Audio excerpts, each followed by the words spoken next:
Jumpin' In on Manx Radio. With Howard and Chris Kane. Hello. Good evening. And welcome.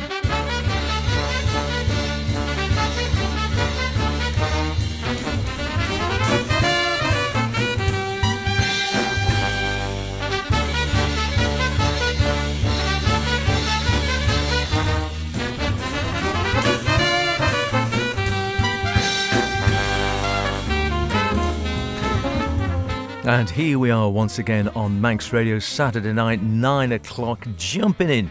It is, of course, as you all know, the very best in modern and contemporary jazz, with myself, H. And me, Chris. Yes, welcome March with wintry wind, would thou wert not so unkind, to quote the great Flanders and Swan. And we'll hear more from the wind later on. So, with the daffodils poking their first brave yellow buds out into the weather, is it a sign that spring has actually sprung? Who have you been picking this week, H? Is it just the best of the bunch, or are they all blooming marvellous? They're all blooming marvellous. They always are, aren't they? They've got a great serenade to a soul sister from years past, a goodie on Bluey. Speaking of Bluey, two for the price of one. Every note is true, the latest from Ethan, and something from the ever-dependable Smoke Sessions. And from me, half a century, and that's a contrafact, a couple of birthday boys. The other thing, and let's start off with a musical interpretation of a wild and rugged Canadian province. Here's The Place, the opening movement of the Saskatchewan Suite.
That was the Saskatchewan All-Star Big Band with The Place, the opening of the Saskatchewan Suite.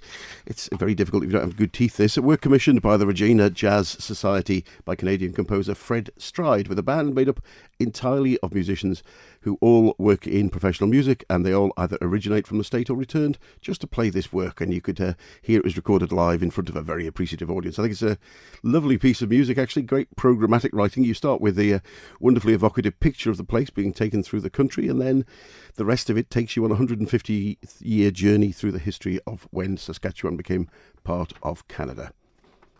Terrific stuff. Enjoy that. Always good to have a big band to get us going as ever.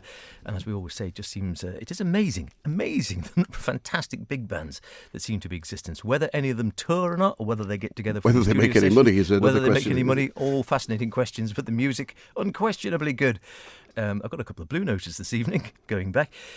This one is a new, well, it's a new to me, but it's not a new album. The great Horace Silver. I think the last one he did, I remember, because the Hard Bop Grand Pop was, he brought out one later on. But of course, a whole scutch of classic Blue Notes when he was a much younger dude. And I thought I had quite a few of them. And then I heard one on the other day on the radio. I thought, that's a good one there. I'll go and have a listen to that album again.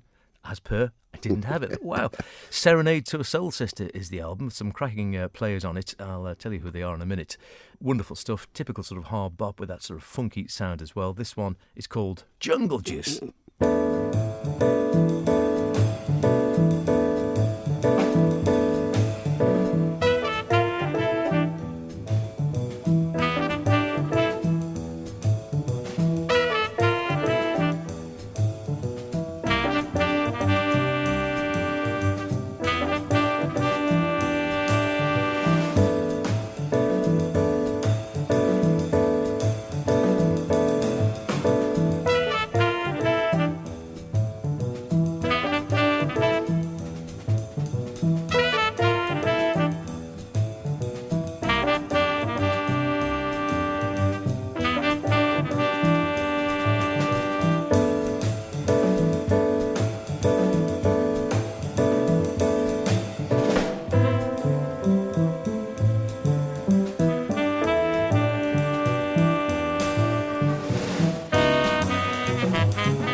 Great ending there with, I think that was John Williams on the bass. No, not that John Williams, another one. Wonderful Serenade to a Soul Sister, the Horace Silver quintet featuring Stanley Turrentine on some, but not actually on that setup. It's one of these albums with sort of two separate setups on it. As I say, I have quite a lot of Horace Silver kicking around and always really enjoyed it. You know, the real funk master of the Blue Note era, and was up into his elder days as well. None the worse for that, in any case. He was a fairly young man then. That was 1968. It was recorded by Rudy and Co. Charles Tolliver on trumpet, Benny Maupin worked on them with Herbie Hancock as well, of course, on tenor. Horace himself, of course, at the piano, John Williams bass, and at the drums, you might not recognise him, Billy Cobham. Incredible, yes. Funny enough, I came up in the car the other day. I was listening to Dexter Gordon, a track called Society Red, which is another great Blue Note funk track. And you forget that these were played in coffee bars, and a lot of them appeared on jukeboxes. They were long tracks that ran, to provide background music for your favourite coffee shop. Now, next, son of renowned salsero Pete El Conde Rodriguez. Not known to everybody perhaps, but his son is trumpeter Pete Rodriguez. He's been on the scene for many years now, born and brought up in the Bronx at the time when the hip-hop was king, before his family moved to Puerto Rico, where he studied classical trumpet and played with the symphony orchestra at age 15. He became his father's musical director at the age of 19, and then after a stint in national service where he discovered jazz, his latest release has moved entirely away from Latin and salsa to some straight ahead playing. Here's a piece dedicated to his achieving his half-century, simply entitled 50.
Yes, don't try that after a few drinks. Make it in the first set for sure. Pete Rodriguez on trumpet with his composition 50, which the eagle-eared amongst you may have noticed is a contrafact based on the harmonic sequence of any offers, H? No, I wasn't paying that much attention though. But Oh, it's really, it's a Coltrane number, Moment's Notice, with some great battling horns between Pete and John Ellis on tenor. A lovely, energetic set, this, with plenty of swinging rhythm. Luis Perdomo on piano, we featured him before, and also on Fender Rhodes. Ricardo Rodriguez, no relation, on bass, and the great Rudy Royston on the drums. And many thanks to Sunnyside Records for sending us that. terrific stuff. Can you be eagle-eared? Yeah, I'm sure you can. I suppose you can. Ask an eagle. Yes. If only I knew one. You're listening to Jumpin' In with Chris and myself, H. The best in modern and contemporary jazz, rounding up a few newies this week and a few fantastic oldies as well. This one falls into the former category, newie, just out. I don't even know it is fully out yet. Kit Downs' latest, Vermillion, already been garnering some great reviews. I think I've seen one or two people saying it could be there in their record of the year list already. In March, I can't remember off the top of my head whether it's just out or just coming out. Either way, if you haven't got your hands on it already, it should be hitting the shelves very shortly. Much more laid back. We're going to slow it down a bit. It's much more contemplative music, as you might well imagine. This one's called Minus Monks.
Beautiful, typical ECM long fade there, just holding the chords and letting it float off into space.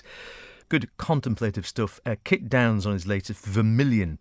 It is called. It is or was out on February the 2nd, so yeah, it's just out in the last few weeks, with long-term associate Peter Elt on the bass, and James Madron, another great smiley drummer who seems to be all over the place, and now he's sort of breaking into the ECM market as well.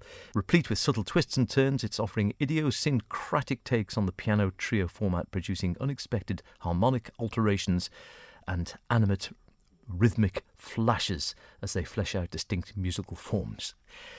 Yeah, Yes, well, I don't know if they could add much to that one. It is that sort of stuff, so don't expect any sort of hard-ahead trio playing. It is that sort of contemplative, sometimes floating in the air, sometimes quite ethereal, sometimes quite jagged, but always being pulled together with that lovely coloured drumming, so beloved a Paul Motion from James Madron as well. Definitely worth checking out. very worth checking out indeed, and we're hoping we might get hold of Kit for a word in a week or two. Fingers crossed on that. Next, I did promise you a couple of birthdays, and I'm giving you two for the price of one, on what is a wonderfully evocative album where the wind plays a key part. Back in the early 70s, a Norwegian businessman, Sverre Larsen, decided to build an aeolian harp at his cabin in Sel-Jæren on the west coast of Norway, and he then recorded its unique sound using contact microphones. Word travelled fast about his unique 12-string instrument, attracting Norway's most famous soprano sax player, Jan Garbarek, and another 12-string player, Ralph Towner. From their 1977 album Dis, here's Viden.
Recorded 45 years ago and sounding as unearthly and ethereal today as it did then by Jan Erik Kunzag, the ECM engineer who was as much a part of the sound, I think, on the ECM label as the musicians. That was Viden with our birthday duo of Jan Gabarek and Ralph Towner. Would you like to have a crack at the ages?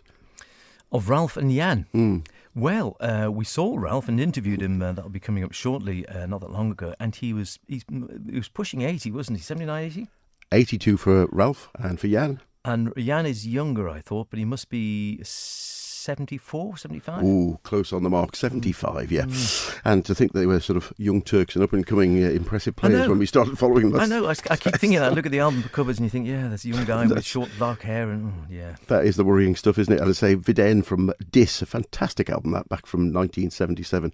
And as H said, we'll be bringing you an interview with Ralph a bit later on when we caught him at the Pizza Express at last year's London Jazz Festival. And we ended up roadieing for him, but that's another story. Terrific stuff. Bang up to date now, one that just came out the back end of last year, the ever-dependable Smoke Sessions, a whole series of players on that, all of them good, never go wrong. This one's been on my turntable a lot over the last week or two. Nicholas Payton with Ron Carter, Kerry-M Riggins and special guest George Coleman. This one's called Levin's Lope. 3 and...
Hi, this is Dave Holland. I just want to let you know you're listening to Manx Radio. The show is Jumping In with Chris and H. Hope you enjoy it. Keep listening.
There you go, that's your little twofer for this evening, something we do in Sweet and Swing as well.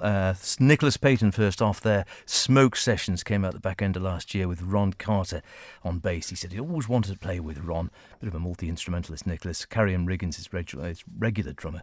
George Coleman playing tenor as well, and Levin's Lope was that track, and then morphing straight via the wonderful Dave Holland. Thanks, Dave, for doing that little ID for us. Through into the latest from Ethan Iverson on Blue Note, The More It Changes. Terrific. I've been getting mixed reviews. It's been out a while, or a week or two, or just, week or two, I think. Mixed reviews I've seen so far. Larry Grenadier on bass and Jack DeJohnette on drums. Larry, not just a major virtuoso, he has a wonderful old school thump, says Ethan, in his feel. Jack DeJohnette, an icon, absolutely one of the architects of the music. The collection of themes written especially with Larry and Jack in mind. Praise Will Travel was that track.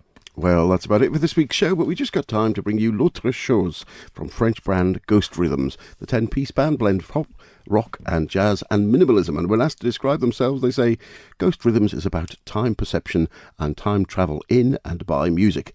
The ghost rhythm is the elusive beat that appears and disappears, giving every time another shape to the tune.